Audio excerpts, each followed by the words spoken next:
own ChocOBErry Smoothie. So whether you are still having lunch or just finishing it or treating yourself to a little dessert time, I hope that you are ready for a refreshing and fruitful hour ahead. So before we begin, allow me to introduce myself. I'm Suryana Sabri. I am the Deputy Director of the Center for Academic Development and Leadership Excellence, CADe-Lead UPM. And I'm also a lecturer from the Faculty of Biotechnology and Biomolecular Sciences. So it's a pleasure to be moderating this session with all of you today. Today, we are here to smooth the implementation of outcome-based education, OBE, for student success. So a big thank you to all for joining us. It's the perfect way to spend your lunch break, right? So for those who are new to this series, CADe-Lead is all about sharing innovative ideas and strategies in a casual, hopefully enjoyable way. Just like, sipping a delicious smoothie. So if you don't have smoothie right now, you can, grab the smoothies or you can imagine drinking one smoothie. So hopefully, we have a fruitful hour. So now let's talk about today's session.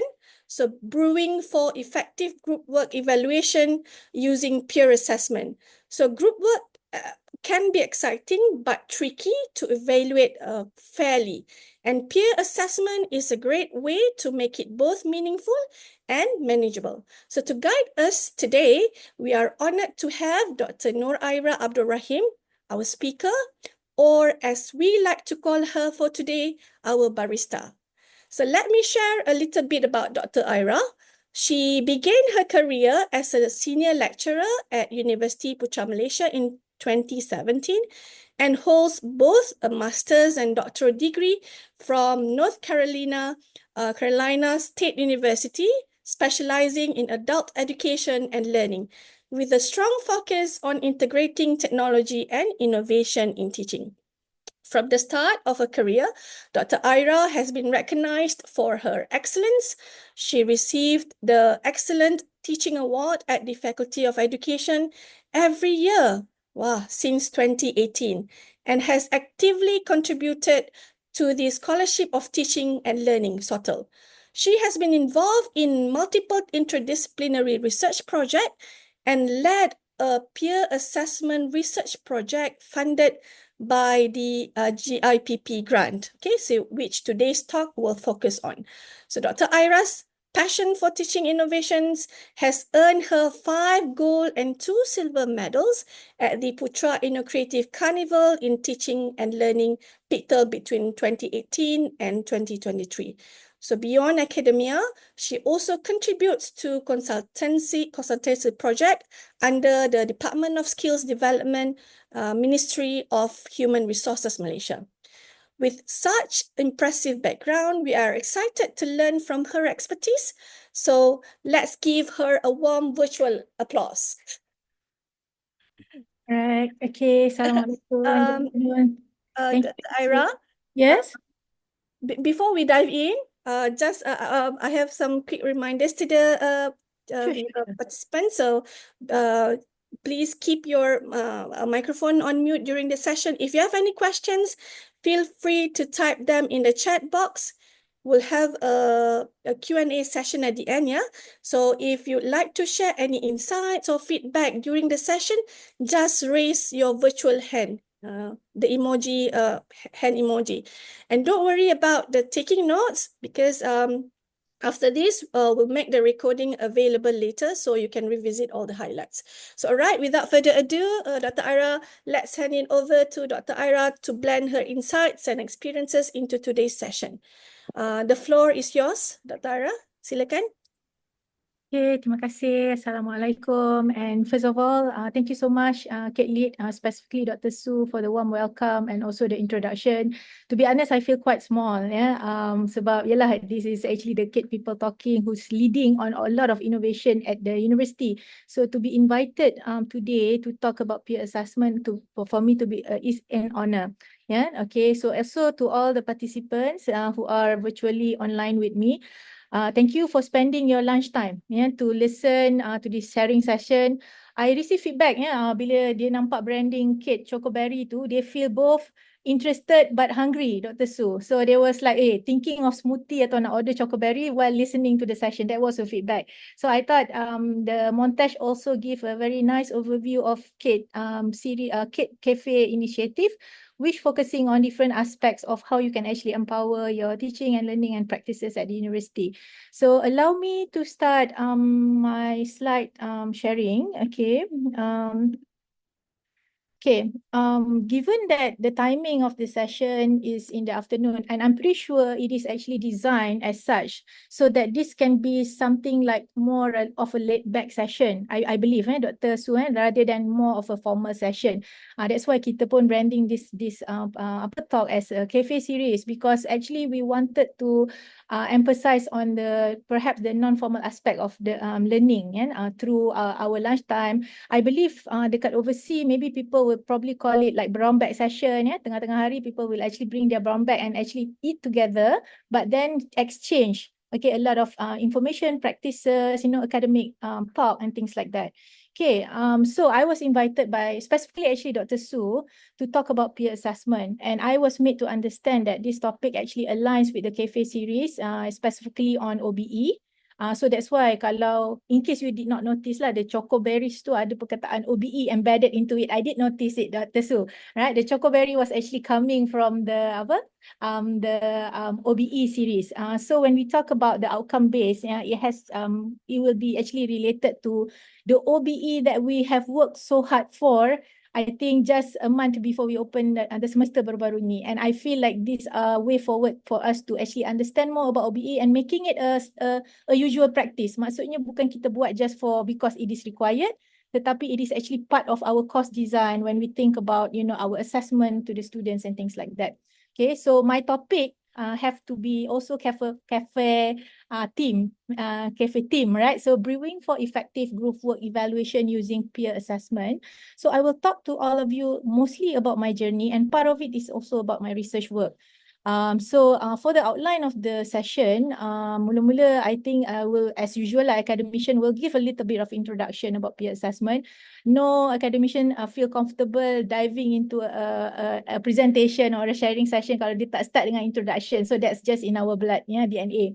And then we'll talk about type of various of and variation of peer assessment, and also how do we actually align peer assessment to your course design. So I think that is actually going to be the main takeaway.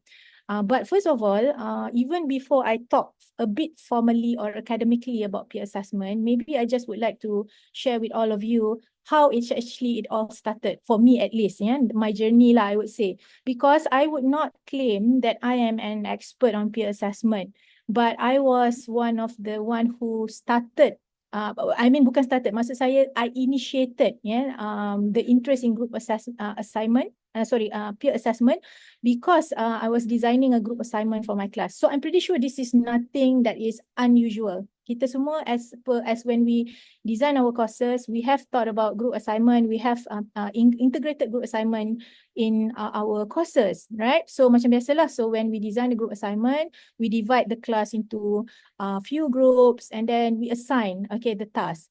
Tetapi what came to me during that time, and it started as early as my early teaching years back in 2017. So every time when I design a group assignment, I think about group assignment, I actually have few lingering questions at the back of my mind. So this is actually me. So this lingering question is that I often wonder when we talk about group assignment, right? When we get the students to present, right, the product, we often see what's already finished, tetapi we never really know what's actually happened behind the scene. So these are the lingering questions that was at the back of my mind. Macam, did all the students really work together? And if we think about I think about whether all the students contribute to the group project equally. And then especially when it comes to the marks, sebab selalu these are a common issues when we initiated group project. Kadang-kadang ada students who are the part of the group member who is not satisfied with the mark they receive, ataupun they feel overwhelmed with the work that they have to do, but then their group mate receive the same mark or a similar mark. So these are all again common issues. I'm pretty sure we all are talking from the same ground. So again, these are the questions that was lingering at the back of my mind. So for example, there's also a question where you will notice some of the outcomes or the products of the group work memang nampak macam sengit-bengit lah, meaning to say cohesiveness tu tak ada. Yeah, and you know that there are some members probably did not do their job because the way that students typically do group assignment is that they will typically divide, well, at least in my class, they will divide it according to the parts. And then lepas tu akan ada orang buat certain parts and then they will put it together. So depending on the dynamic of the group, so you can tell sometimes ada certain products tu or the final presentation is just being put together last night before the presentation. Ini macam project mix kereta, try to modify kereta, ada yang ambil dari Toyota, Honda, gabung-gabung and then jadi tak sure kereta apa, something like that. So sometimes you wonder, and you can see that some students are overwhelmed, okay, but then you wonder, should some team member be penalized for a work that was not done by other team member? So this was my lingering question where I actually started to initiate peer assessment in part of my assessment whenever I have group works. Yeah? But then, as I said, I'm not an expert in peer assessment. But what I did is that I applied it in my class and I become really interested to understand how to put this together and how the students are perceiving this practice in a class, yeah? Whether they really value it and whether they see improvement in their group mates' commitment to the project because they know that they are evaluating one another in terms of how much they contribute in the project. Jadi so what happened is that I think back in 2022, if I'm not mistaken, so after I did my reading and research and talked to few colleagues and discover a lot of nuances about peer assessment ni. Okay, so beyond my own practice. So the story that I shared, it actually started from my own practice because of my curiosity. And then after that, I become quite interested in the topic. So I actually submitted a proposal on peer assessment and it was awarded. Yeah, CADe awarded me the GIPP grant. Yeah. So what I did was what the project was is actually I proposed to develop something like a multidisciplinary framework on the practice of peer assessment, looking at all selected practices from all 14 faculties that we have at UPM. Okay, so meaning to say I'll go to each faculty and recruit, especially some of my JKIP members. I don't know if you are here today, but some of you really did contributed to my research project because you shared with me how you did your peer assessment. So for me, the enlightening part is that I was interested in peer assessment and I did it on my own. And then after that, I talked to another colleagues from another faculty. They are coming from different background, the sciences background, because as you know, I'm from Faculty of Educational Studies, so I am mostly in social sciences. So I become really interested to know how does other lecturers did it. Again, and what I realized is that peer assessment is actually a very, very flexible tool, and there is a lot of nuances to it and variations to it that you can actually design, peer assessment to be integrated in your course. In another word, out of the 16 interviews that I did, tak ada satu pun yang sama actually the design. So it shows how much peer assessment is actually can be customized according to the course that you are teaching. And part of it also is that I realized that in teaching about peer assessment, which is how I developed my presentation today, there is actually no prescribed way to tell others how do you actually create peer assessment, because it really goes back to what is your course and what is the outcome that you intend to do.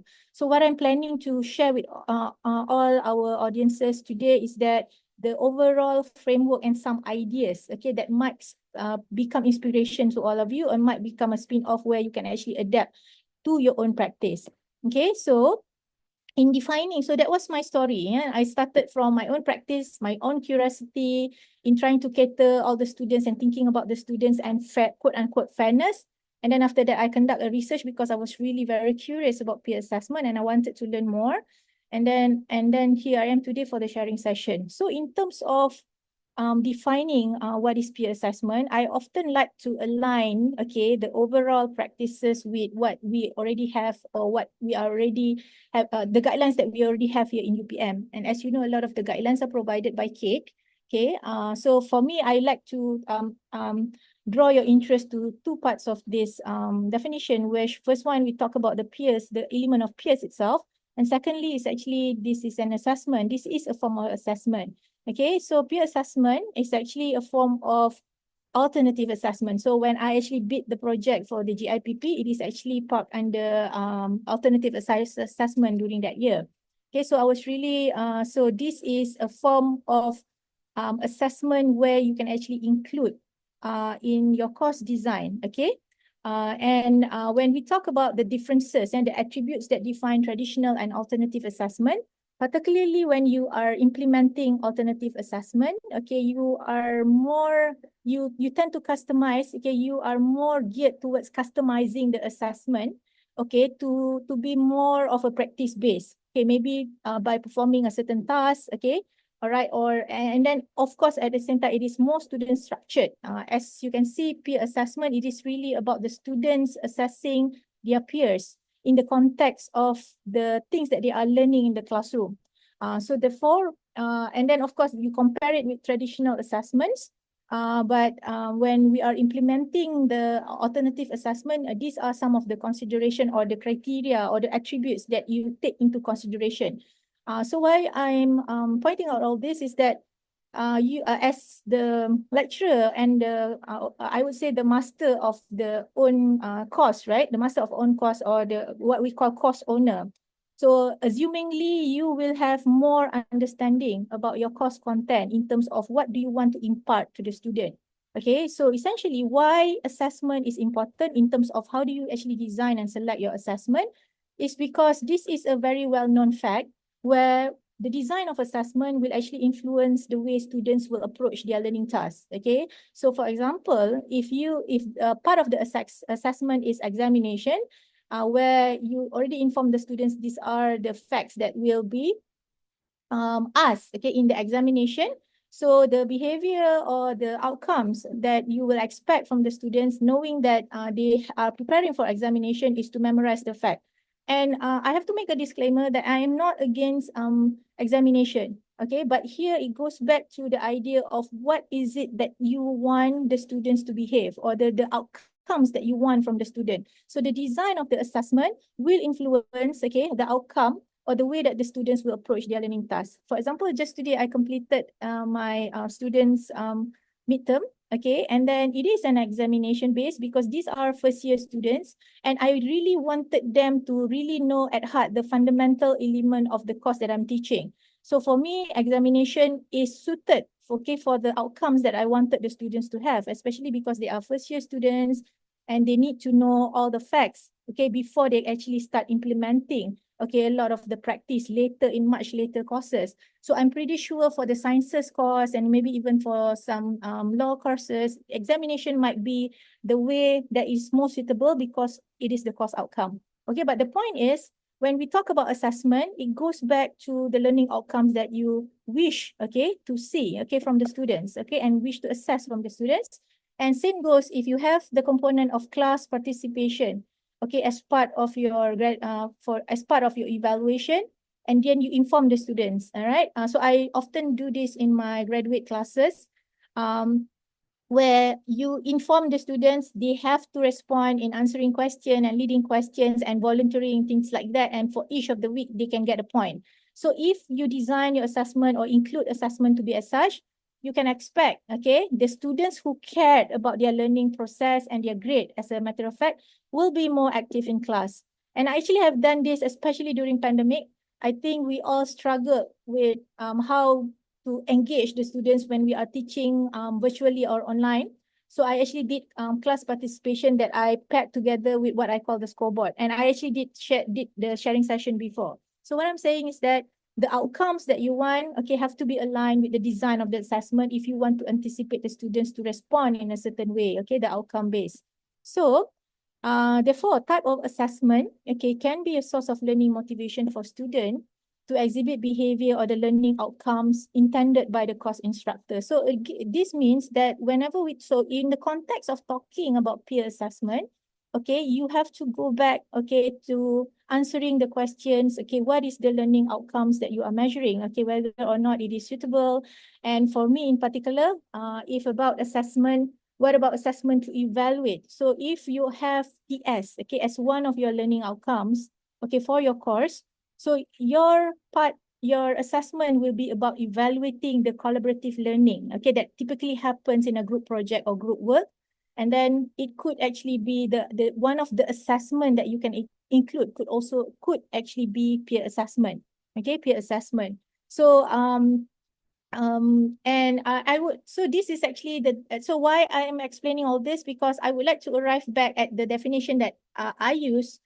Part of it is because this was a research conducted. So I actually did research on how do you actually define peer assessment in the literature. But then after that, I go back into the practice and see that if this definition really aligns with a lot of the practice of peer assessment that our lecturers are doing.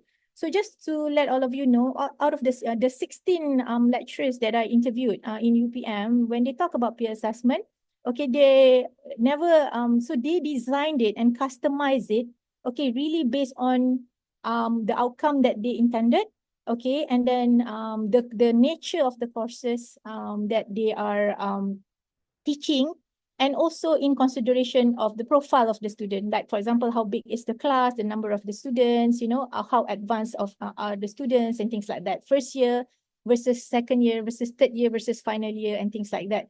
And sometimes it also goes back to whether this course will have a continuity, okay, in the next course. Okay, so it really, really depends on the programs and the course, nature of the course. So peer assessment, okay, according to the definition that I use for my research, is a form of alternative assessment which allow the learners to provide grade, but it does not only entails grade. Okay, so what I discovered from the research of the practices of peer assessment, it is not necessarily that you are when you provide peer assessment, the students are allowed to give marks to their peers, but actually also it can be in the form of feedback, okay, to their peers by assessing their peers' work or contribution. Okay, so these are the definition, and the one what I really valued from the outcome of my research, and my research is actually based on talking to 16 other lecturers. It's really sebenarnya macam sembang-sembang, but because I'm coming it from a research perspective, it become a more systematic process when I listen to their sharing sessions. Yeah, okay. So what I discovered is actually there is two main design of peer assessment if you want to categorize it, because this is a qualitative research. So eventually you have to sort of categorize, the inputs that you get from the lecturers that we interviewed. Okay. So the first and foremost is that what I discovered that there's primarily two, it can be categorized into two when you talk about peer assessment. Okay, so number one is what I call assessing the contribution. So the story that I started off earlier with all of you actually was actually what I realized later on. It was about assessing contribution.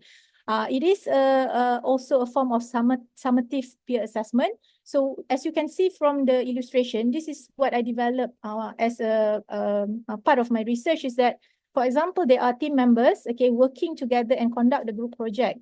And then upon completion, okay, you will give a certain form to the student, a certain rubric, and then they will evaluate their team members, okay, in terms of the contribution.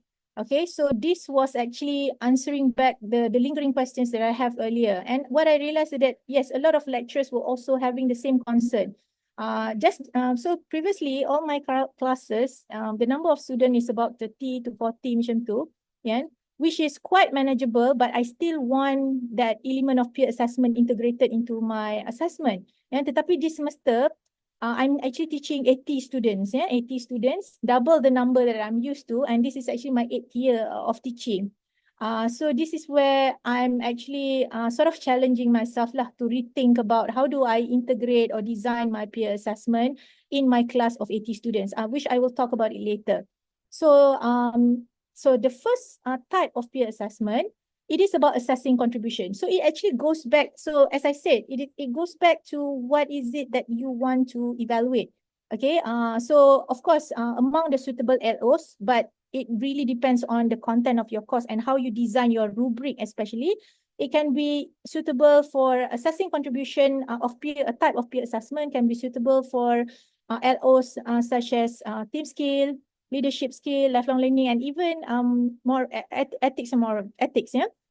But again, it depends on what you put into the rubric and asking the team members to evaluate one another okay, as part of the conduct of the group project that they did. Yeah. So usually this is what we call reciprocal, meaning to say team member 1 will evaluate team member 3, 4, 2, 3, 4.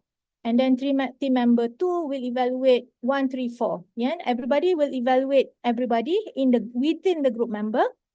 And then, of course, once they submitted the marks, you will be compiling it and looking at the average score that they did, okay, that they received. So usually, this is based on my experience doing peer assessment from assessing contribution. I would say 80%, okay, overall is well received. But at least when you see that marks, right, you can be assured that when you are giving the group marks to all team member, you can be satisfied as a lecturer. Okay, so the lingering question that I have, okay, am I evaluating the team member fairly based on the final project? Okay, because I really don't know what happened behind the scene. So at least when you see that the marks are well received, meaning to say that all team members evaluate all each other fully, meaning to say that they are satisfied with the contribution of their team members. So you know that if the group receives 30 out of the 40, you know that awarding 30 out of 40 to all 40 members, okay, is justified. But then when you're trying to,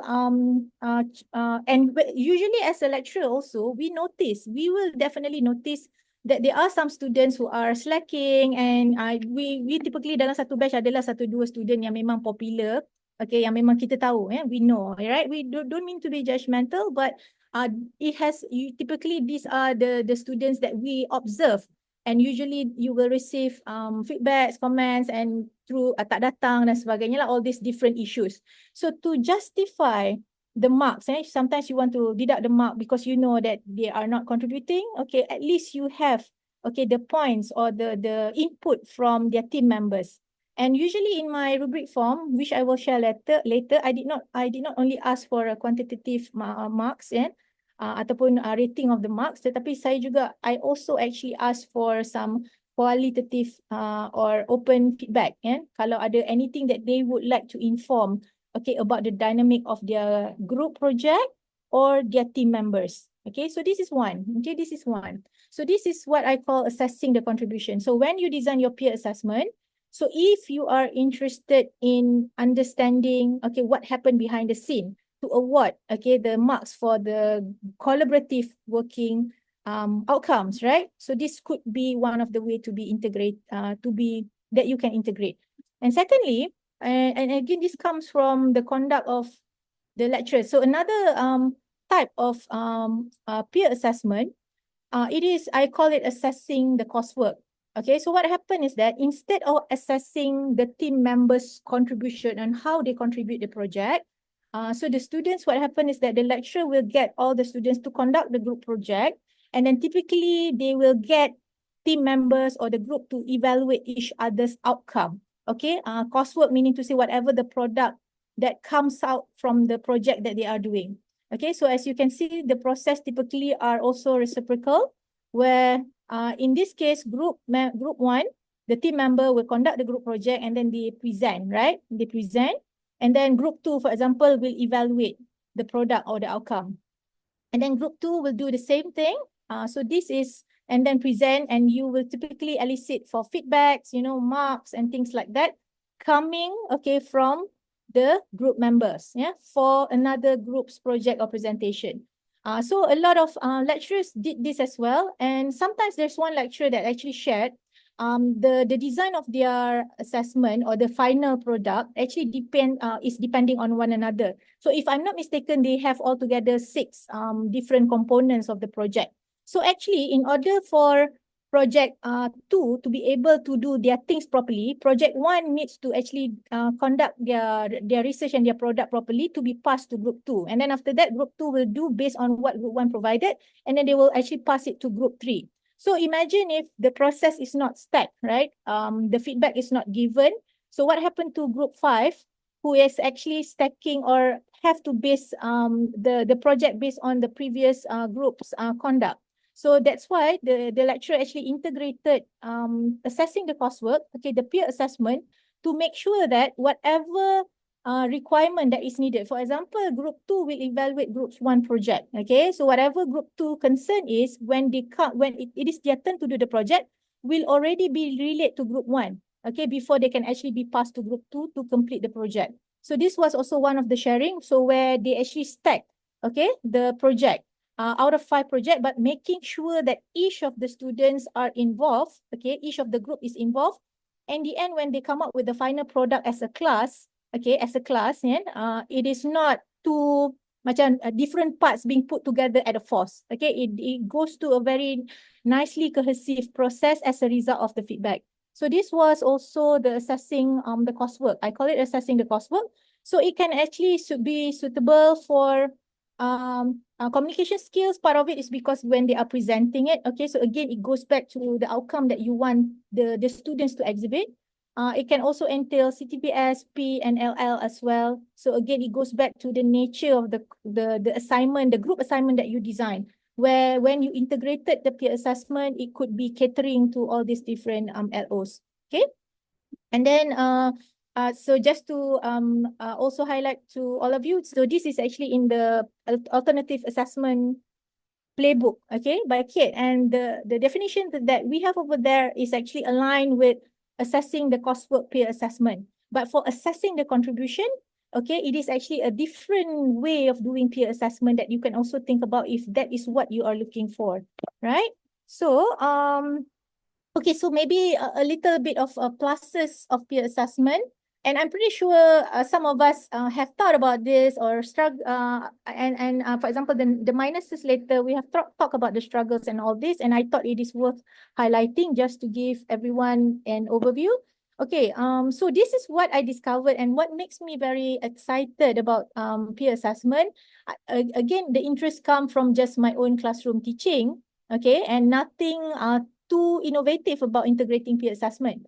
Okay, but I discovered when I did some reading in the literature, actually there is a variation of 44 types or combination of peer assessment that you can actually do, okay, when it comes to designing peer assessment. So I can conclude that this is a very flexible tool. And this scholar was actually basing this 44 variation based on different empirical research that has published about peer assessment. Okay, so it was actually based on a literature synthesis. But what my research was actually more empirical or data driven. So where I actually went and talked to lecturers who conduct peer assessment, okay, as part of their alternative assessment in class, and look and match, okay, some of the variations and to see whether the variations or the design of their peer assessment actually matches the framework in the literature. So I actually go the other way around. So it is a very flexible tool because the different faculties that I went to, all of them call peer assessment. They are teaching, obviously it is different courses, okay, and they are able to design and adapt peer assessment as suited according to their class content. And so for me, it is also holistic. We have talked about 360 evaluation or performance evaluation. So I'm from the Human Resource Development program. So we often talk about the 360 performance evaluation. So when in the context of using peer assessment in my class, okay, especially I'm dealing with human resource development students, yeah, I told them that it is not just, you know, one-way evaluation from me to the students, but you are also evaluating your classmate, okay, in terms of the contribution, and essentially it also providing voice to the student. They know they have a certain percentage where they can actually evaluate about their classmates. So any frustration that is that happened throughout the process can be minimized, right? And then last but not least, I feel like you can actually use peer assessment to evaluate multiple LOs, as I've illustrated, especially on the two main types, assessing contribution and also assessing the coursework itself or the product itself. So in terms of the minuses of peer assessment, and a lot of these are not only coming from my own experience, but gathered as well, from all the lecturers that have conducted peer assessment in their courses. We tend to have this concern about risk of bias issue.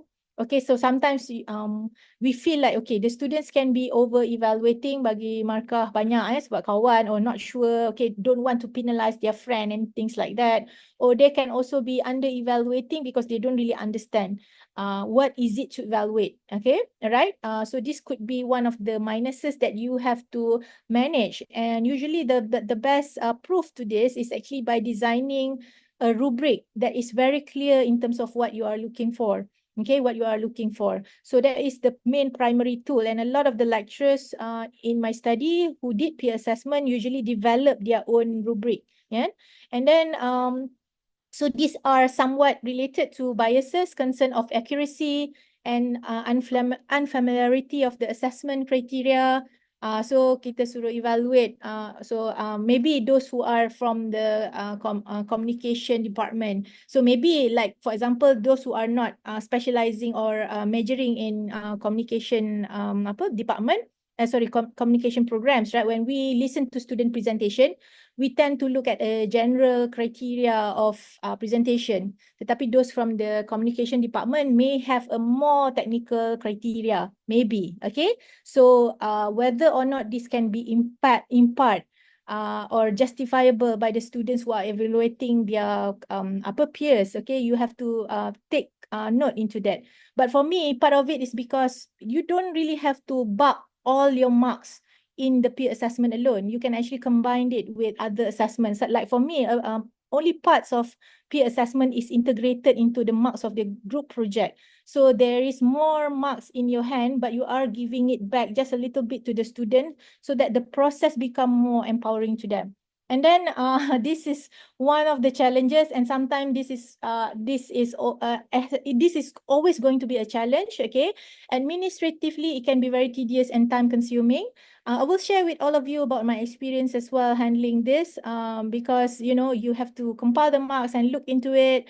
So having to figure out the best way to do it, and this is actually, to be honest, was the reason why I was also interested, okay, to understand more about the conduct of peer assessment and wanting to talk to more people who did peer assessment, because I really want to try find a way. Is there any simpler or an easier way where we can manage peer assessment, okay, when we are conducting this, because it can be tedious and quite time consuming. Okay, so this was also one of the thing that I would like to satisfy in my research when I was thinking about what other ways that we can actually do this more effectively and efficiently, okay, without taking so much of our time, right? Okay, so those are some of the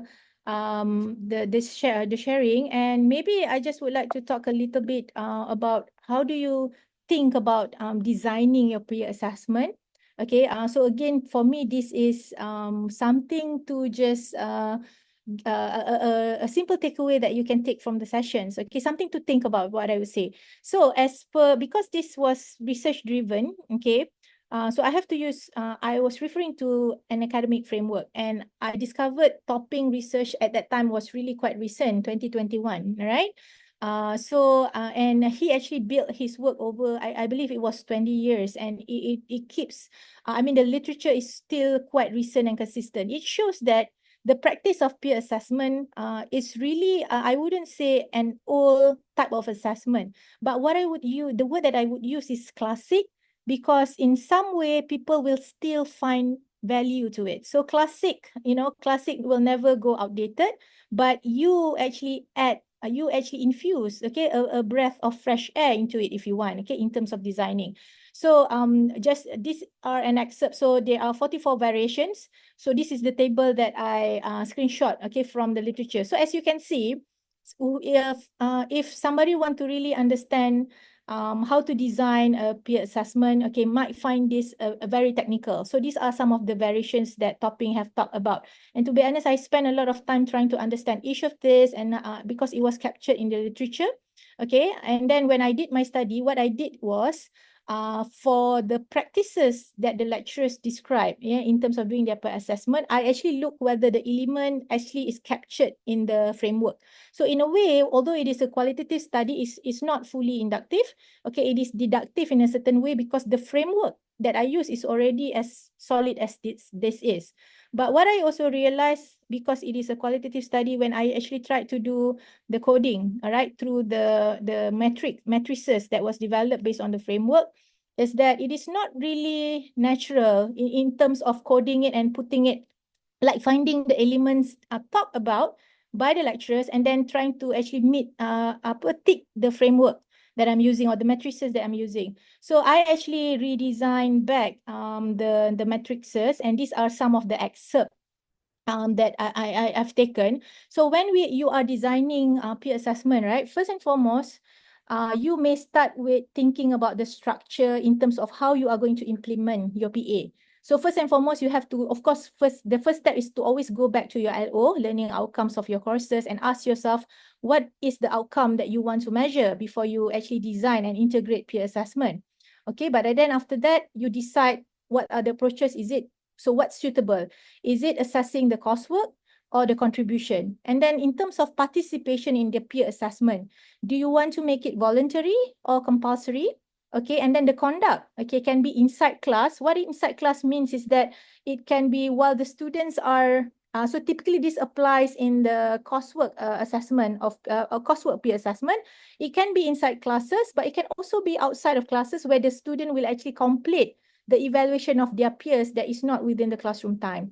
Okay, so the conduct of their peer assessment, okay, it can be initiated by the lecturer, but it can also be driven, okay, by the students, for example. Okay, so you can be the one providing the rubric, or there is, like, for example, the example that I shared earlier, it was actually driven by the students because the students was providing the input that they need, okay, from group 1 before the project can be passed to group 2. Okay, so that was driven by the students. So number of length, you can decide whether it is single, multiple. Multiple means more than one. You can do it one time at the end of the semester, 2 times, or multiple times, again, depending on your outcomes. And then the product, are you talking about the same assignment being reworked, or different assignment or different product, or is it connecting, okay, to one another? And the task can be simple tasks, complex tasks, or moving from simple tasks to complex. Okay, so again, this can be defined the context of your course. And then in terms of the arrangement, is the peer assessment individuals assessing another individuals, or pairs assessing another pairs, or group assessing another groups? Is the structure that you can think about when you are designing peer assessment. So this is all actually driven from the framework, Topping framework, but also have been aligned together with the empirical data or the data that I've received, okay, from the interviews. Yeah. Okay, and then after that, when this is the structure where you implement the peer assessment, okay, the structure that you think of before you actually implement in your coursework. And secondly, you want to think about the outcomes that you can get by implementing the peer assessment. So you can think and decide whether the evaluation from the peer assessment is graded or non-graded. So really it goes back to the outcomes. Okay, it can be summative, formative. It can also be quantitative or qualitative, or both actually. So as you can see, Topping have the third one, the third column. I just decided to simplify it a little bit. And then you can actually decide whether it is anonymous or non-anonymous. Yeah. Okay, so they can see who is giving the feedback about themselves. Or confidentiality is that the feedback that you receive from the peer assessment, do you actually share it to the team members? Yeah. For example, in my assessing the contribution, the students, I know that the students is telling or informing me something about this student, the other student. Okay, student A was telling me something about student B for the peer assessment. Okay, it is completely confidential because I definitely will not go to student B and tell that something have been said about you. So in another word, they won't be able to read, okay, the peer assessment rating and feedback that was given to me. But it can also, if you want, you can also make it non-confidential. but anonymous. For example, everybody will be able to read each other's feedback about one another, but it is anonymous in a way that they cannot identify who said that, for example. And then justification to peers, okay? So if they were to give the students a certain marks, whether they need to justify the marks that are given, yes or no. And then feedback for improvement would, this ties back to the product. Can the product be reworked or be revised, right? So based on the feedback from the peers and also maybe even yourself, okay, would the team member be able to redesign their product or their group assignment, okay, so that they can get better marks, not only from their peers, but from yourself as well, especially when you agreed on the process or the feedback that was happening. Okay, so these are some of the things. And I think part of the strength of the peer assessment is that you cannot look and think about everything from a different, like from a multiple angle. So having some, like an extra set of eyes or an extra set of brains or whatever to evaluate another student's work, right? Sometimes will be enlightening to you. So, oh, I never thought about this. This is a good feedback. And then you reconsider your assessment about the products and things like that. So I think that is one of the strength of peer assessment.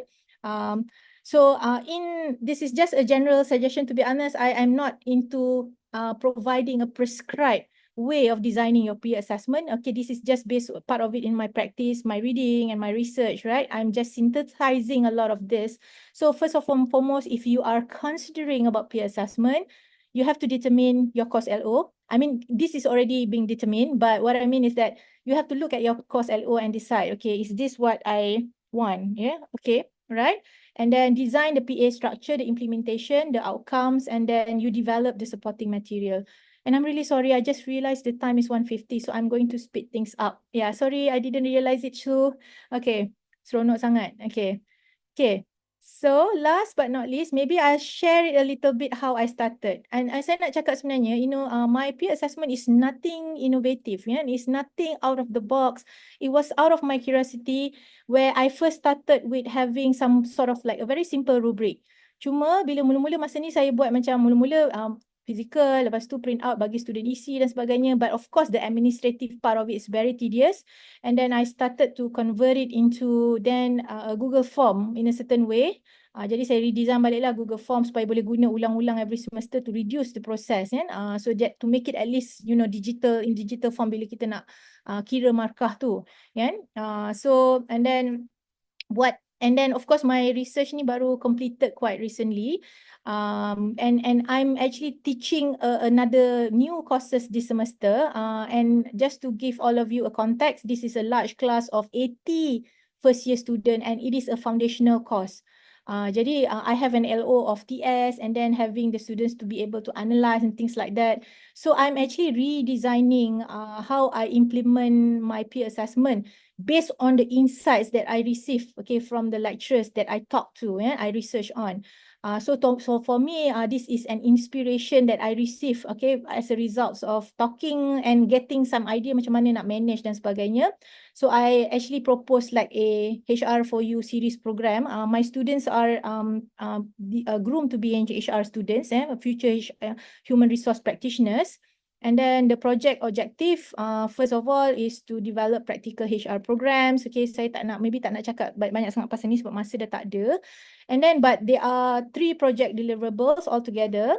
So they will develop a proposal. They are assigned a certain focus. And then lepas tu ada mock program information that they have to include. And then last but not least is a pitch to present proposal to the larger audience. So I actually divided the evaluation into 2 parts. Okay, one part is this one and one part is this one. So this is actually the first time as a result of learning, okay, of the different way that I learned from the lecturers yang share, I will be integrating both the coursework peer assessment and the contribution. Jadi groups will be assessing other groups' proposal and provided HR currency to award points. To be honest, this one, I actually learned it from another lecturer. It was really very interesting. Jadi I got the idea to spin it off in my course. And then after that, the students, I will also retain the element of peer assessment in terms of the contribution because memang ada element TS and this is a large group of 80 students. Okay, so the design of the peer assessment, walaupun dia adalah dalam kelas saya panggil semua peer assessment, tetapi there's 2 parts to it where it is actually based on the structure, that I have shared with all of you earlier. So it is graded, I make it compulsory, I make it reciprocal, and it is not confidential, okay, because when they are assessing one another in the context of a coursework, they will be able to hear the feedback or the outcome, and then the product can actually be reworked sebab student ada dua parts. Okay, bila dia present yang ni, dia akan present sekali, and then after that, they will have the large pitch, preparing their final, okay, product of the outcomes, yeah? Okay. And then some variation of PA that I can share with all of you. These are, so as I said, this is a classical assessment approach, tetapi can be inserted with breath of fresh air. Macam there are ada lecturer yang actually include gamification, integrated with game activity in class where students will reward their team members in the game. Ini ala-ala macam main Minecraft atau Roblox kot. I'm not sure, to be honest. Saya tak main tapi saya tahu macam ada elemen games ya. Self-assessment used together with peer assessment. Jadi one lecturer actually compare peer assessment, buat peer assessment and self-assessment and asking the student to compare. How do you rate your own contribution? How do you rate your classmates' contribution? Macam itulah, something like that. And then role playing is where I get my inspiration from to be applied for the first time this semester. I'm still designing that into in terms of the technicality of it. And then the awards and the badges, yeah. Jadi instead of points, you can also give awards and badges, you know. Kita dalam Putra Belas kita ada badge dan macam-macam dan sebagainya. You can also include that variation. I think I want to conclude this very quickly. Maybe tak baca dah kot ya. Tetapi in case some of you are wondering about digital tools, sebenarnya masih ada some challenges, and a lot of the lecturers that I interviewed did not use any digital tools. Banyak kan use paling basic pun Google Form, and the rest they figure it out a way lah. Tapi one lecturer actually had guna help of ChatGPT to analyze the points that they have gathered through the peer assessment. Jadi because peer assessment ni it is actually quite a straightforward process. Cuma design dia tu have to be cater to the outcomes that you want, especially when you are designing your rubrics. Yeah? Okay. So I think I'm moving up a little bit fast at the end ni, tapi because I'm realizing that we are pushing toward 2 o'clock. So I guess I can now pass back the session and open for any Q&A that anybody would like to ask me about peer assessment. Thank you. Thank you, Dr. Aira. So is there any questions from the audience? Anybody? Boleh buka, unmute your microphone. You can just, shout out your questions. Ada tak? Kalau tak ada soalan, I have some questions, Dr. Aira.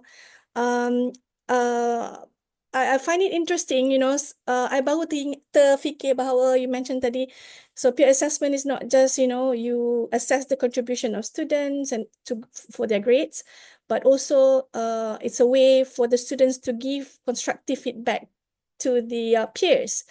Right, so I'm just wondering where, so I believe for that constructive feedback, as you said, it should be like formative as the part of the formative assessment. But also I believe for this would be macam stages of the peer assessment. Right. So maybe halfway of the assignment or penilaian, you buat constructive feedback from the students, and then lastly baru ni. So maybe can you share about that? Yeah, so that was one of the design by one of the lecturer. So macam saya cakap lah, what I benefited from the research was that I learn a different way beyond my own practice, yang macam apa orang kata satu needle je kan, satu titik practice je dengan orang lain buat. So what happened is that usually the structure of the implementation of peer assessment is multiple session lah. Maksudnya dia bukan one time atau sekali. Jadi lecturer ni design selalunya paling banyak I dengar 3 kali lah. Maybe yang quite standard and suitable for our academic calendar 2 kali. So ada midpoint where the students will be presenting, okay, parts of their progress. Tetapi because each of the project parts tu are going to contribute to another student project, jadi student tu sendiri yang boleh provide feedback on what needs to be improved. Jadi so the process requires the students to interact and to think ahead. Maksudnya plan ahead macam mana dia orang nak redesign supaya the end product, although it is one product for the entire class, will not be, the word the lecturer use is caca marba. Macam itulah caca marba. Jadi that can also be part of it. And if I remember, it was not considered a mark. Dia tak minta student tu bagi markah for the existing progress because it was a mid progress. Tetapi bagi feedback because the students also, yang bagi feedback tu knows their project, their parts will also be at stake. Kalau projek bahagian yang pertama ni is not done properly once it is passed to them. So again, kalau orang fikir, people think about peer assessment, one thing to maybe a takeaway is that you don't have to attach a marks to it, okay, as well. You can design it so that it can be more constructive. Sebab it can be part of assessing the coursework, macam evaluation of CTPS, P, or other skills that you intend to capture in the design of your course. Yeah, thank you. So, in a way kita ajar jugalah student ni macam mana nak bagi constructive feedback. Betul tak? Betul. Yes, Bukan correct. macam Yeah. hantam and Betul. And tapi cuma yang the example that I give to Dr. Su, Dr. Lecturer, students tu dah, if I'm not mistaken, final year. So what I also realized is that the maturity of the students was also taken into account when you are designing your peer assessment. So dia cakap macam student ni sebenarnya diorang dah selalu work together, project-project dan sebagainya. So they are matured enough to handle it. But of course, you can always teach them and impart that as well di dalam kelas lah. Alright, yeah. So one more question. So as you mentioned, so as we all know, adalah kan our students ni yang seorang tu problematic ke, kan, yang memang mungkin ada group lain tak nak pun include them or the student in their group, kan.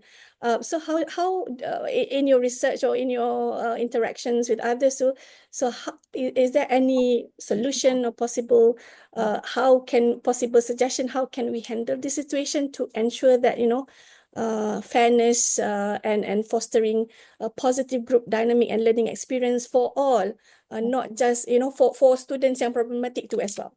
Betul. So maksudnya tadi Dr. Su tanya tu like, for example, this one problematic student, like how do we manage kan, sebab mungkin group memang tak nak dan sebagainya, right? But in the end you still have to slot it in. So usually I will this is actually based on my own experience jugalah. I think I guess none of the lecturer mentioned it explicitly masa I interviewed them. A lot of them was talking about the conduct of it. So for example, the students of course are reluctant, so you will talk to them and telling them, so this is about giving them tu yang saya cakap, giving them voice. So you will tell the student, just manage this team member, okay, into the group. Tetapi if you are struggling with the contribution of these particular students, you will just do what you can, but in the end please give the feedback in the class contribution, meaning to say at the end of the project, jadi as long as I know the dynamic of what's really happening behind the scene, okay, I will be able to manage satisfactorily lah. Dengan student pun saya akan cakap juga, if you have to know that there is a peer assessment, okay, being implemented in this, so you have to contribute. Kalau tak, you will not receive the same mark as everybody else. And maybe saya selalunya Dr. Su, saya akan depends on berapa total yang student tu dapat kan. Contohnya kalau dia memang dapat, the student are contributing like less than 50% daripada marks yang dah compile tu, student tu punya markah group saya memang akan slash ikut percentage yang dia dapat. So the students tend to change their behavior a little bit once they know that these are at stake lah. Yeah. Right. Oh, okay. Great ideas. So we have question from dekat chat box ni from Dr. Raja Kamil. What is good practice in dividing the students into group? So do they choose their own group members ataupun being assigned by the lecturers? Thank you Dr. Raja. Thank you Dr. Raja. So kalau yang ni sebenarnya dalam variation of peer assessment tu, dalam toppings punya framework tu dia memang ada cakap the students, whether kita yang assign atau the students select themselves. So for me, when it is captured as a variation, it goes back to maybe it does not have one principal practice lah. It goes back to what you desire as the outcome. So kalau macam if you really want the students to be working together, untuk maksudnya macam be having that collaborative pleasant collaborative learning experience, selalunya kita boleh bagi dia pilih. Tetapi if you feel like there are some dynamics that might be unfair depending on the strength of the students, we can actually divide it. So saya personally pernah buat dua-dua, Dr. Kamil, tapi apa yang saya buat selalu yang I'm most comfortable with is that I will let the student choose, tetapi saya akan letakkan certain criteria. Dalam group member kena ada beberapa orang ni, kena ada macam ni, the criteria. Lepas tu saya kata saya akan tengok semua group member, if saya satisfied baru proses, kalau proceed, kalau tak saya akan tukar. So that is how I practice sebab my students are HR. So they have to be able to work with mixed representative, right? So that was my justification. Jadi for me, it really goes back to the outcome that you want from the group project. Macam itulah, yeah. With my students. Thank you, Dr. Aira. So there's one comment ni, dia kata, yalah kita, masalahnya ni itulah, bagi peer assessment tapi semua bagi markah tinggi kan? Betul. Itu one of the minuses kan. Tapi just to share lah, ada juga Strategy. ada seorang lecturer beritahu juga. So these are all the minuses that I have shared before kan. Maksudnya memang kita tahu, kita acknowledge these are one of the struggle. So other than designing the peer assessment tu in a way that dia tak carry so much marks kan, itu satu, tetapi embedded into part of the process. And secondly, ada juga lecturer dia kata marks yang dia dapat tu dia akan tengok balik. Dia kata kalau tak sebab dia akan minta some tu yang tadi ada elemen justification tu. Jadi she said she will look at the justification kenapa dapat markah ni tinggi atau rendah. Dia cakap kalau macam tak align, the person giving the marks will be deducted. Dia cakap je lah, tapi sebenarnya dia tak deduct pun. They just inform in the class. So nak tak nak student tu kena betul-betul fikir sebab justification tu they have to put why they provide marks ni tinggi sangat ke rendah sangat ke. So that's why the element of justification to peers ada dalam variation of the framework by topping, and juga masukkan juga dalam saya punya sebab masuk juga dalam my findings tu sebab ada lecturer pun cerita itu strategi dia. Yes. Okay. Thank you very much. Okay. I think. So I think we should wrap up now. So a huge thank you to Dr. Aira for such for such an insightful sharing, such practical and impactful strategies to do the peer assessment, and ada banyak design dan juga kaedah untuk laksanakan peer assessment tadi yang Dr. Aira share, and I'm sure many of us are already thinking about how to implement these in our classrooms, kan? So thank you so much again to Dr. Aira and also everyone. And then until next time, take care. Bye. Thanks for spending your lunchtime with me. Yeah, thank you so much. Take care. Bye.